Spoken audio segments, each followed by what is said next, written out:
What if there was a podcast that did it all? Sports, politics, world events. Well, that's what we've got. You're listening to C&C Talks.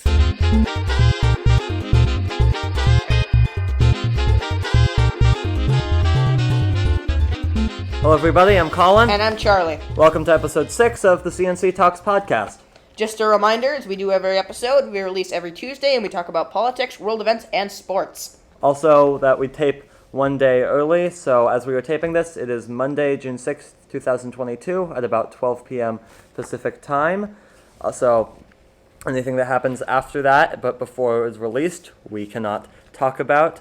Also, if you are looking to hear about the Boris Johnson debacle and the potential no-confidence vote going on in England, then you'll have to wait till next episode. We do not have anything about that this episode. And today is also the anniversary of D-Day. Yes, it is. June. Also, let's wish happy Pride Month. Yes. Now let's get right into the January 6th investigation, Charlie. Yes. Peter Navarro has been indicted for contempt of Congress. He is a former Trump trade advisor, and he failed to comply with a subpoena from the January 6th committee. He was arrested at the Washington, D.C. airport, we believe, right? Yeah, claimed he was flying to Nashville. He's actually, from his account, which we'll play in just a minute, he was actually boarding the plane when he was arrested. He's also said, and this is interesting, that he does not plan to use a lawyer. So he's defending himself? He claims that he's going to be defending himself. He's not an attorney. So we'll see how well that one goes for him. Yes, we will. The answer is probably not well, though. So let's get that clip. Yeah, so let's talk about the GOP response here, and we'll start with Navarro's comments about it. Instead of calling me and say, hey, we need you down at court, we've got a warrant for you, I would have gladly come. What did they do? They intercepted me getting on the plane. And then they put me in handcuffs, they bring me here, they put me in leg irons, they stick me in a cell. By the way, just historical note, I was in John Hinckley's cell. They seem to think that was like an important historical note. Okay? That's punitive. That what they did to me today violated the Constitution. Yeah, so let's talk about those comments, Charlie, because it feels to me like he was quite shocked that he was being arrested, but at the end of the day, right, he committed a crime. And he got subpoenaed. And he got subpoenaed. He did not show up, and so that's why he was arrested. Let's just undeniably a crime. Then? I know the Supreme Court said that the committee has subpoena power. So, but at the end of the day, it really just feels like he thinks that he's above the law. He's this outrage, like, they arrested me. Yeah, when you commit a crime, you get arrested. That's kind of how it works. We now have another comment to play now from Louis Gohmert. He is, at least for another few months, a representative from Texas. Let's play those comments right now. Republican What do you make of this latest development? Merrick Garland's DOJ actually coming after now Trump administration officials John, for their failure to comport with this political committee. Yep. It actually puts an exclamation point on the fact that we have a two-tier justice system.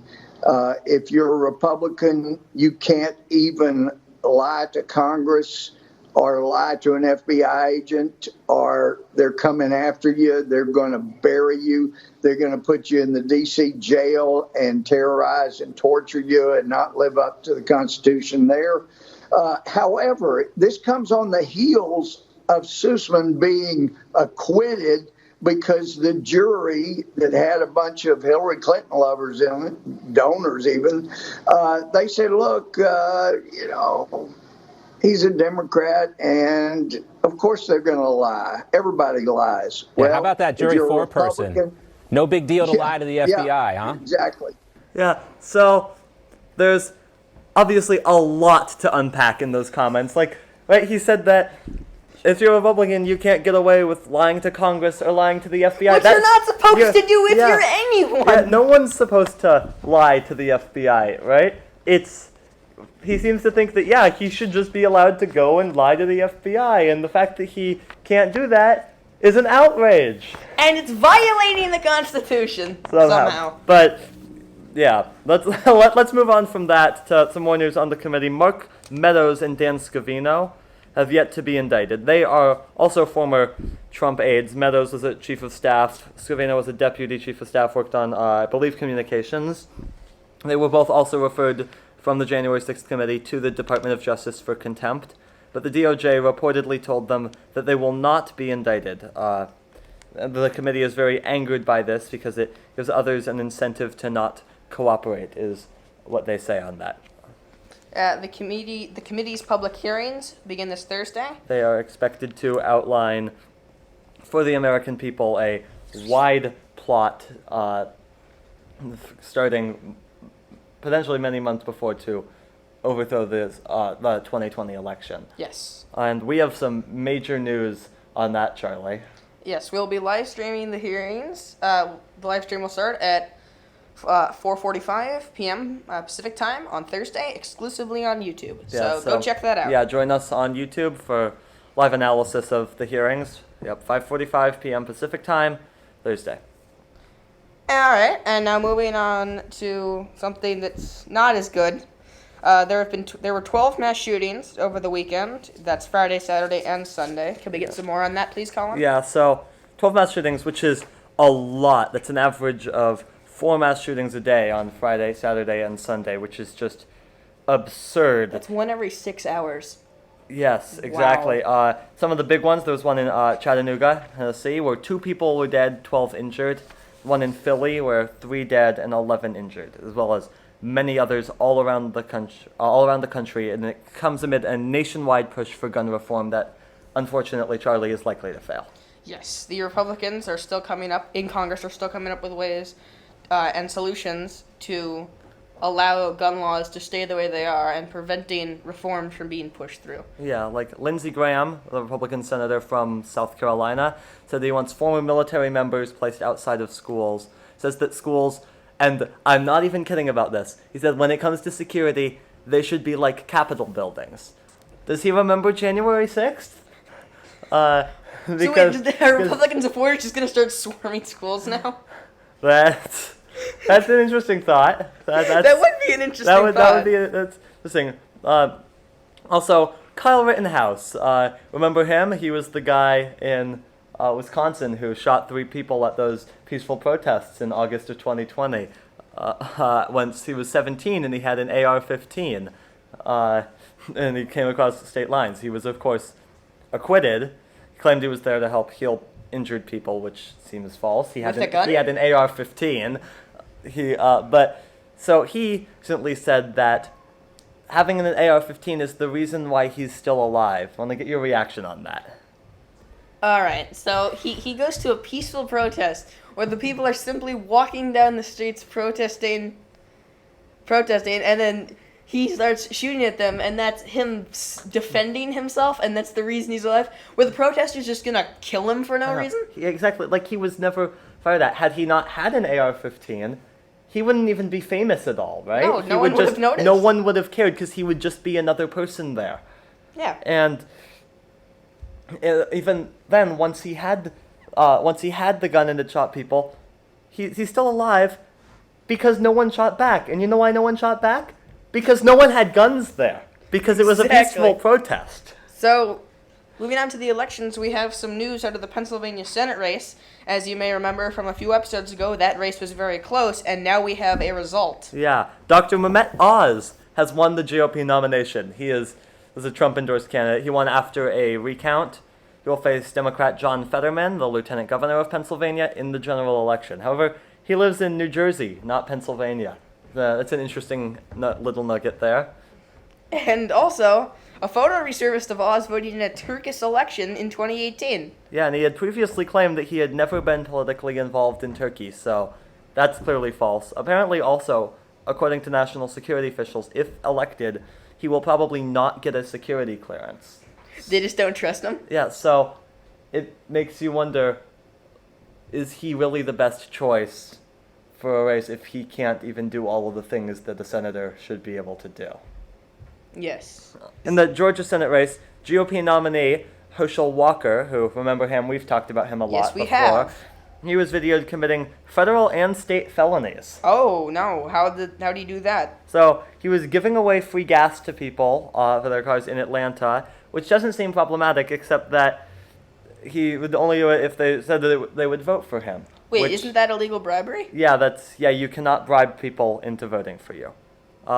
Let's get some other election news on redistricting, Charlie. Yes, there are some new congressional maps in Georgia that will everywhere, really. Well, yes, in everywhere. But the difference is these are set to be better for Democrats than the old maps, because Georgia is normally fairly Republican, but in 2020 it was flipped to. Yeah, but Democrat. really it's more about the entire country. The maps all around the country, of course, the census was in 2020, first time he's drawing the maps. They're still favor Republicans over Democrats, but not by as much as they did before. So that is undoubtedly good news for the Dems. There's also several primary elections today in the states of California, Iowa, Mississippi, Montana, New Jersey, New Mexico, and South Dakota. We'll have some results for you next week. Yes. So we will move on to world events. In the Russia-Ukraine war in the east, Putin reportedly has advanced cancer and is undergoing significant treatment. Apparently pancreatic cancer. This is according to U.S. intelligence officials. And Putin has survived at least one assassination attempt so far. Yeah. Now it's time for Charlie's Thing of the Week. Take it away, Charlie. As you remember, last week's was actually informative and helpful. Today's isn't going to be helpful whatsoever, but it's an interesting fact. If you take a cheese pizza and then add toppings, a lot of people think that you're getting a base pizza with extra stuff on it. You're not. You're actually losing cheese. So to test that out, go to a pizza place, buy a cheese pizza and buy a regular pepperoni pizza, weigh them, and see if I'm not correct, because I am. Move on to the NBA Finals. Series is tied 1-1. Game 3 tomorrow in Boston. Very exciting for me Sunday night. That was a fun game for me and Warriors close, fans. though, were they? Well, both of them were quite close the first half. And then the second half. Second half in Game 2 at least was a Warriors blowout for the Warriors. That was fun. But also, like Game 1 though, right? Warriors had a dominant third quarter, but the Celtics just dominated the fourth. So and then won the game. That was actually a decent game though. Yeah. So Game 3 should be interesting. We'll see what happens Tuesday? in Game 3. That's Wednesday. Wednesday. Wednesday. Let's go on to the Stanley Cup playoffs. The Colorado Avalanche are nearing the Stanley Cup Finals. They're up 3-0 over the Oilers. Game 4 was last night. We do not have results from that. Yes. But no Canadian team has won the Stanley Cup since the Canadiens did it in '93. Again, there's 7 Canadian teams in the NHL. Apparently just not good, though. The Canadiens were in the finals last year, but lost. They did lose. They lost. New York Rangers are up 2-1 on the Tampa Bay Lightning. Game 4 is tonight in Tampa. But the Lightning, down in the series, they are the 2-time defending champions, looking to get back. And they had a really good comeback in Game 3. Yes, they had a phenomenal comeback in Game 3. Let's move on to tennis, the French Open. In the women's tournament, Iga Swiatek won the title, her second French Open title. First was 2020. She defeated Coco Gauff 6-1, 6-3.